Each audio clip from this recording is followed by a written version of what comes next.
County Community Corrections Partnership, June 2nd, 2022 meeting. Madam Clerk, I'd like to open the meeting, and would you mind calling the roll so we can establish a quorum? Of course. Member Sullivan. Present. Member Gordon. Here. Member Peterson. Here. Member Katari. Here. Member Eric Jones. Here. Member Norgard. Here. Member Wagstaff. Here. Member Walker. Here. And Chair Yarber. Here. Thank you. And would you mind all please joining me in the Pledge of Allegiance?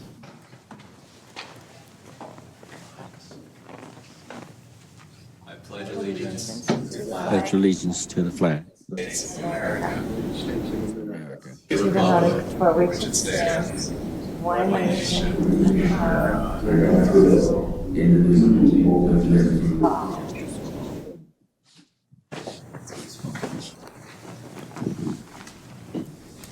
Excellent. And Clerk, would you please read the Metro Cable 14 opening statement? Yes, this meeting of the Sacramento County Community Corrections Partnership is being cablecast live on Metro Cable 14, the local government affairs channel on Comcast Consolidated Communications and AT&T Uverse. This meeting is closed captioned and live streamed at metro14live.saccounty.gov. Today's meeting will replay on Monday, June 6th at 9 a.m. on Channel 14. This meeting can also be viewed at youtube.com/metrocable14. Would you like me to go on? Thank you. In Sorry, please go. compliance with directives of the county, state, and Centers for Disease Control and Prevention, the meeting is live streamed and open to public attendance pursuant to health and safety guidelines. The practice of social distancing and wearing of face coverings is recommended for the health and safety of all persons participating in person during the meeting, although it is not required. To make a public comment, please complete a speaker request form and hand it to the clerk. The chairperson will call your name when it's your turn to make a comment. To make a verbal comment at today's meeting, dial 916-875-2500 to provide your contact information. When the chair opens public comment for a specific agenda item or off-agenda matter, callers will be contacted by phone and transferred into the meeting to make their public comment. You may also send a written comment to boardclerk@saccounty.net, and your comment will be routed to the members and filed in the record. And that concludes my announcements. Excellent, thank you. And just a reminder, this is a hybrid in-person/video conference meeting, and so we'll just ask that everyone please remember to speak from a handset or headset, mute your phones if you're not speaking, and please announce yourself before you're joining into the conversation. Just a second, if you will, with regards to opening comments from the chair. And I think it'd be remiss were it to not mention some of the shocking gun violence that's occurred across our country. And certainly Sacramento has been part of that seemingly series of events. And, now just with the more recent shooting, I think, in Tulsa, Oklahoma, it reminds me that we have to continue to be vigilant as it relates to, rooting out all sorts of violence and crime. This body in particular has a role with regards to, our supervised population, many of the folks who've touched our system, but certainly our reach as a county, as a community goes much further. And so please want everyone to sort of keep the victims, if you will, in your hearts and minds, but also remember the goals that we have set for ourselves. Clerk, would you please read the first item? Or actually, let me pause and see if there are any comments actually from any of the other members, if anyone else has anything to share before we launch. All right, seeing none, would you mind reading the first item? Sure, and I'd like to note that Member Acosta has arrived. Would you like a seat at the dais? Should we get her set up? Yeah, come on up, join us.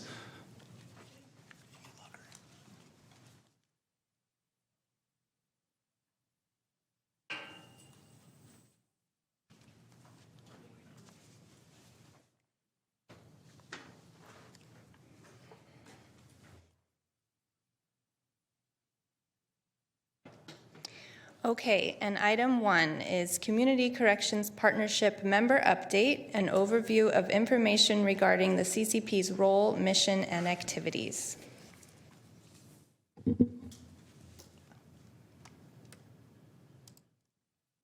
Catherine, would you mind leading us through the staff report?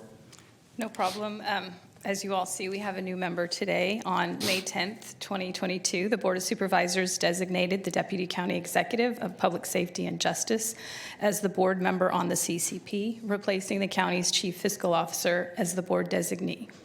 To ensure everyone is familiar with the CCP's role, mission, and activities, please note the principal mission of the CCP is to develop Sacramento County's Public Safety Realignment Plan, also known as the AB 109 Plan, for addressing the state of California's shift of low-level offenders from the prison system to the local system. Established by legislation, the CCP is the body responsible for developing the AB 109 plan that advises the Board of Supervisors on specific programming needs to implement provisions of the AB 109 Public Safety Realignment.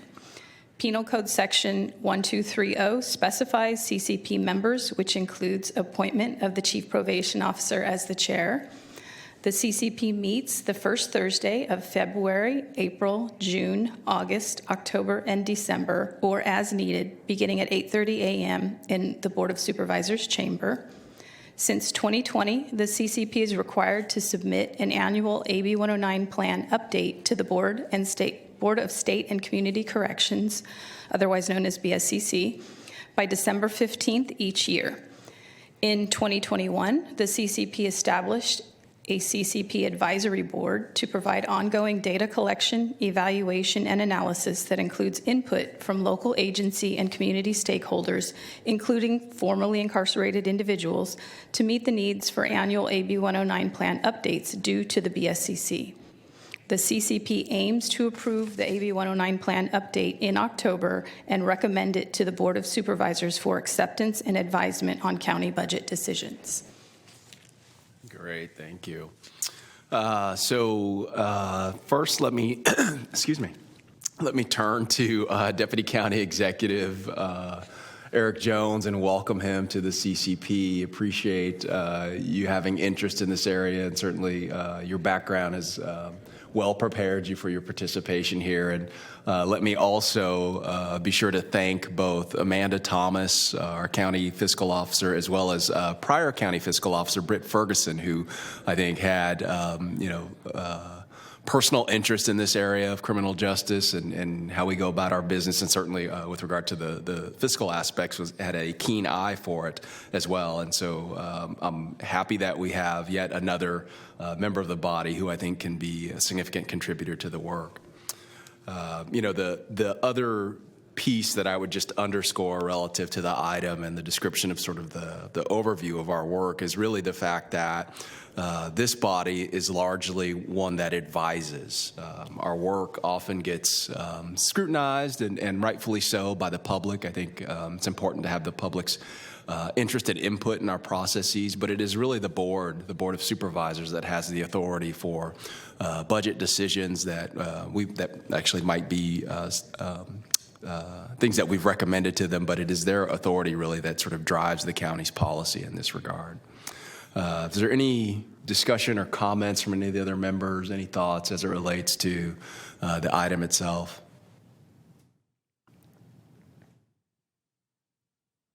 All right, I see and hear none. Clerk, are there any public comments relative to item number 1? We do not currently have any public comments on the phones or in chambers. Excellent. And I see no one from the public with us here in person. With that, why don't we open and close public comment? And I believe we can move on to our second item. Clerk, would you read the second item for us? Absolutely. Item 2 is Community Corrections Partnership Advisory Board Update. Catherine, would you mind walking us through item number 2? Sure. I have a staff report, but I also would like to note that the CCP Advisory Board Chair is participating remotely and may like to submit some comments after I complete the report. Excellent. I think that would be great. Since the CCP meeting on April 4th, 2022, The Community Corrections Partnership Advisory Board held 2 meetings. The CCPAB and its ad hoc budget and program committee have continued efforts to further examine priority recommendation categories in the AB 109 Plan 2021 update to determine what approach is most feasible for ongoing monitoring and evaluation to inform program and budget decisions. CCPAB meetings have provided more information about evidence-based practices, training and recidivism outcomes for the Sheriff's reentry programs, covered the sequential intercept model that shows behavioral health services available to people as they come into contact and get diverted or go through the criminal justice system, and included discussion about developing new approaches to increase public knowledge, interest, and involvement in CCPAB work. Ongoing ad hoc committee efforts aim to establish subcategories of the AB 109 Plan 2021 update priority recommendations that will be matched with data definitions and measurement indices relevant to each. The SIM document and other resources are assisting with further breakout of priority recommendation categories and identification of metrics for AB 109 Plan updates. In addition to establishing standardized data definitions, the CCPAB seeks to incorporate specified 6-month timeframes for measures used and reported in annual updates to the AB 109 plan. The AB 109 Plan 2021 update goals have been considered for data definitions and timeframe standards. Because AB 109 Plan goals include decreasing use of jail housing, maintaining community safety, and reducing recidivism, the CCPAB would like to utilize recidivism measures based on the Board of State and Community Corrections Recidivism Definition. The BSCC defines recidivism as conviction of a new felony or misdemeanor committed within 3 years of release from custody or committed within 3 years of placement on supervision for a previous criminal conviction, where committed refers to the date of offense, not the date of conviction. The CCPAB would like to acquire recidivism data through the assistance of the Sheriff's Office and the Probation Department for 6-month cohorts of those released from jail and those starting a term of placement on community supervision for a prior criminal conviction. The CCPAB believes standard 6-month timeframes of January through June and July through December each year will allow for identification of recidivism baselines and trends over time that can be presented by calendar year or fiscal year. The CCPAB will continue to meet monthly and, if needed, will meet more frequently to capture and incorporate information within the AB 109 Plan 2022 update by October, which will be presented to the CCP in October at their meeting. Excellent. I see Melinda Avey's unmuted. Melinda, do you have some comments that you might wish to share with us today? I do. Thank you very much. Good morning. And good morning, everyone. I'm Melinda Avey. I'm a community member and the chair for the CCPAB this year. The CCPAB holds monthly meetings to continue gathering information for our next AB 109 plan update, and we're focusing a lot of work on data to guide decisions. The AB 109 Plan 2022 update that will be presented and recommended to CCP members in October will include the data gathered. As Catherine pointed out, we need assistance with getting recidivism data. Because recidivism reduction is a major goal in our AB 109 plan, and the BSCC has specifically defined recidivism, we would like data experts from the Sheriff's Office and Probation Department to work with our ad hoc committee to provide recidivism baseline and trend data for the county, to include all people released from jail and all people who were placed on community supervision over 6-month timeframes. CCPAB members from the Sheriff's Office and Probation have provided some recidivism measures from reentry and ADRC programs, but we also want a countywide measure of recidivism, not just program-specific measures. I'm here today to request your help in connecting us with the right data people from your departments for countywide recidivism data. I also want to add that the CCPAB, number one, thank you very much for constituting that advisory board. And we appreciate greatly your willingness to include the community in this important process. So thank you very much. No, excellent. I'll just share my appreciation, if you will, for the advisory board and the work that you're doing. Certainly the lion's share of, getting into the weeds of both data and programs and recommendations and community input, has been handled by your body and certainly under your leadership. So it is well received.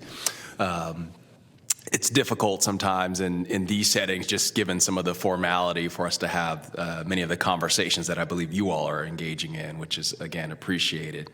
Let me open this up now to my fellow members of the partnership and see if there are thoughts. I see Matt Peterson has raised his hand. Matt, the floor is yours.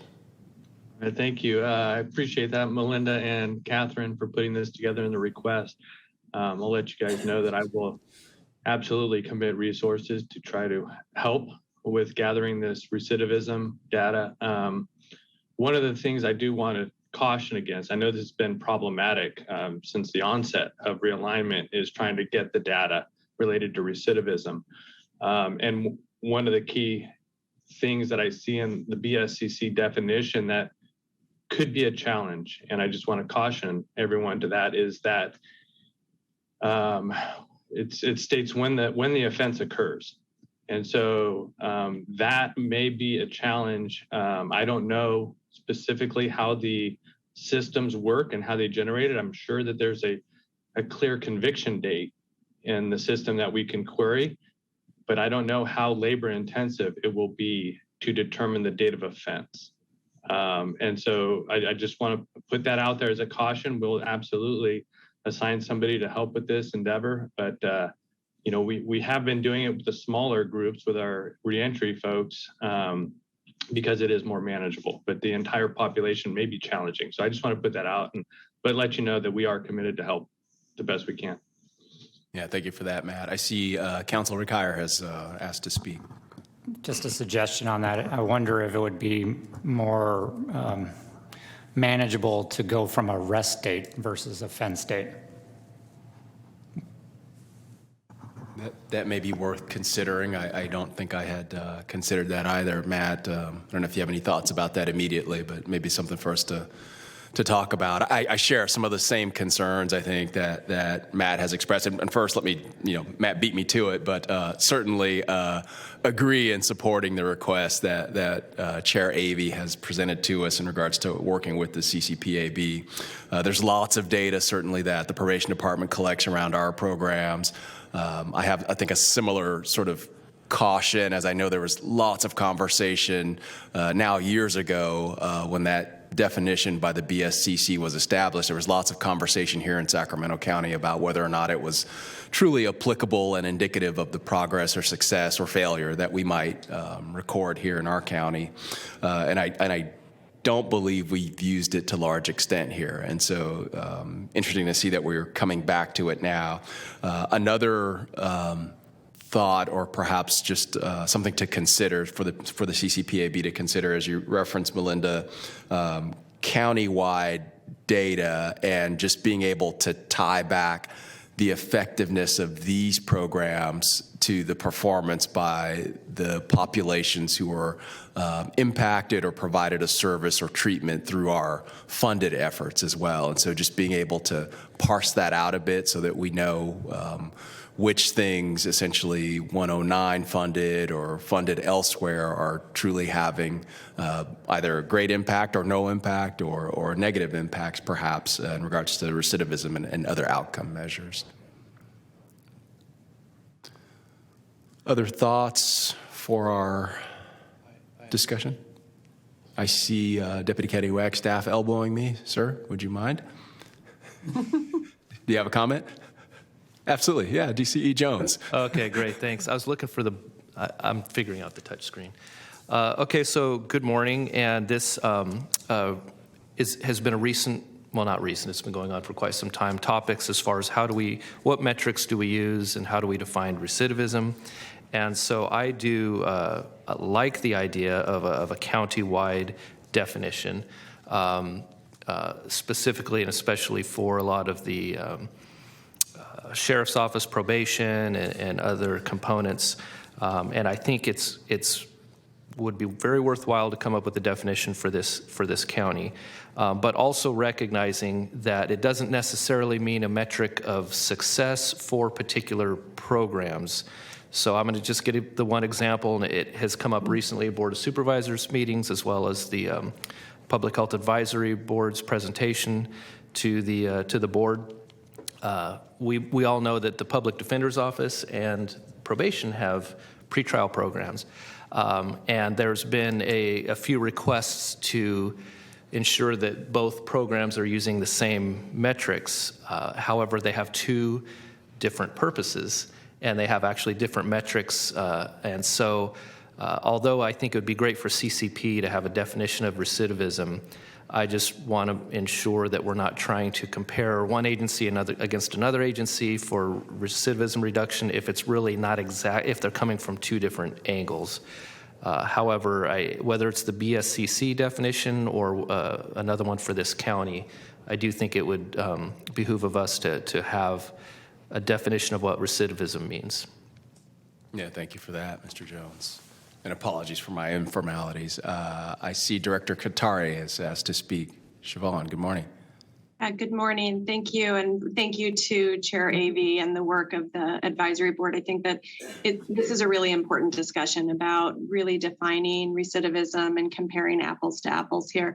And I just wanted to sort of highlight one of the things that the board has recently invested in, which is the social health information exchange. And even though that's going to take a few years to come, to Chief Yarber's point, I think that it's really important that we think about what are those programs or the conglomeration of programs together that really do move the needle and that really do help folks. And it's very difficult to tell, what was the factor in that person's life that may have made a difference. And I think a social health information exchange, even though it's a few years out, once we get it up and running, will really help us to evaluate what services somebody is receiving in totality and how that may actually impact their lives and impact their families' lives. And so I wanted to just appreciate the work that the advisory board is doing, as well as our attempt to really start to define together what this could look like and how we could measure it effectively. So thank you. No, thank you for that. And I think important to lift up the health information exchange work as well. Deputy County Executive Bruce Wagstaff. Thank you, Mr. Chair. A couple of thoughts on this. One is that, yes, we should definitely have a definition of recidivism that we're very comfortable with and can support. One thing that occurs to me is that I think it's really an issue that each of the different county correctional partnership committees are going to have their own definition of recidivism. Makes it very difficult for a statewide assessment of the impact of AB 109 because everybody's got their own definitions. And it's difficult to know if you're comparing apples to apples. I know, for example, Santa Clara has their definition. I think it involves a 5-year time frame for further incidents. And I'm sure the jurisdictions have their definitions too, but I just think that's something to consider, that we'll have one for us, but it's just very difficult because of a lack of a state definition to be used for metrics purposes to really get an overall sense statewide of the impact of AB 109 because everybody's measuring it differently.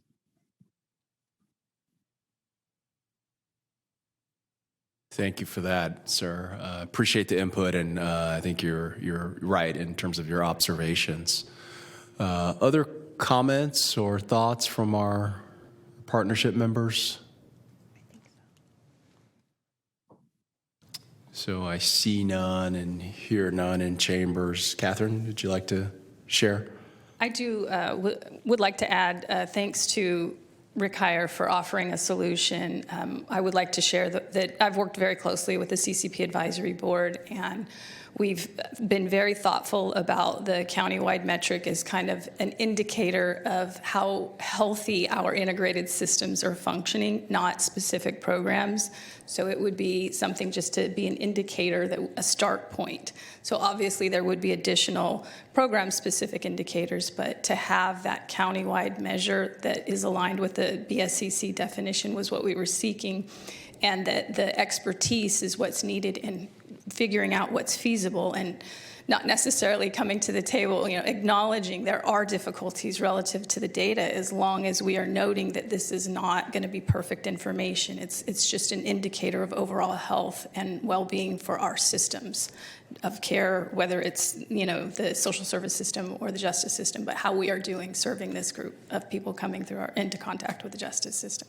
Appreciate that. Thank you. And certainly recognize that the work is thoughtful, just at its core. And I think it's important to,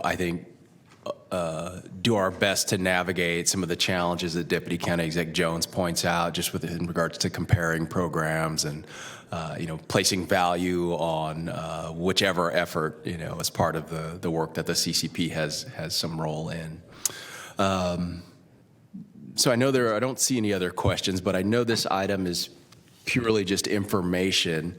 Chair Avey, I think you've heard some of the comments, and I anticipate there may be further discussion at the advisory board level.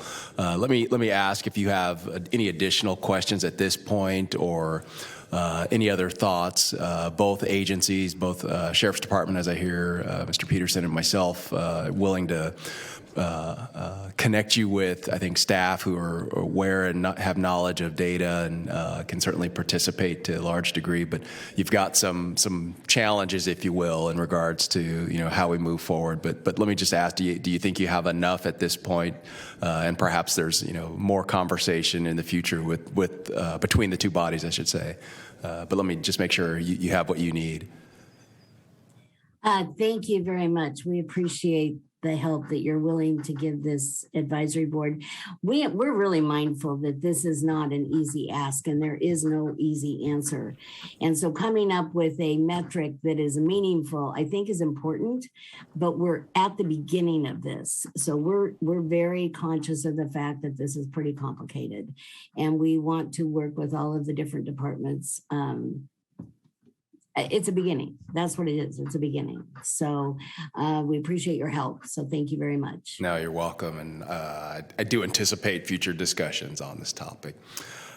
So let me turn to our clerk. Clerk, do we have any public comments relative to the item? We do have one caller on the line for Excellent. this item. So I'll ask. So let's open staff public to comment. send it through. And do we have any guidance? I think we've done 2 or 3 minutes in the past. I'm not sure. I was going to ask you. What would you like? I'm looking at the three of you. Perhaps 3 minutes. 3 minutes works. Okay, please send the caller.